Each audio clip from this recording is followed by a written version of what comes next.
ભાઈ એક સારામાં સારો ચોકલેટનો ડબ્બો હોય તો આપી દો, મારે છોકરાનો બર્થડે માટે જોઈએ છે. મારી કને સારામાં ચોકલેટ છે, બતાવો.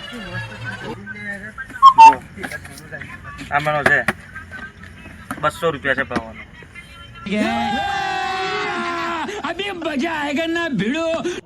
હારી ચોકલેટ છે, આ લઈ લઈશું. બરો એમને થોડી લઈ લેવાની. લાવો બાકી એ દુકાનવાળા સેતે જાય વધારે પૈસા લઈ જાય. ભણેલો છું તું ભાઈ. ભાઈ તું અંદર જો કિંમત કેટલી લખેલી. सब क्या देखना पड़ रहा है, अच्छा है मैं अंधा हूँ. એ બા 300 રૂપિયા લખેલા. લાવો જો કિંમત યાર વધી ગયો ભાવ. હા 300 રૂપિયા થશે કાકા. 300 રૂપિયા સમજ રહ્યો? 300 લખેલા છે. સમજ રહ્યો? Bye.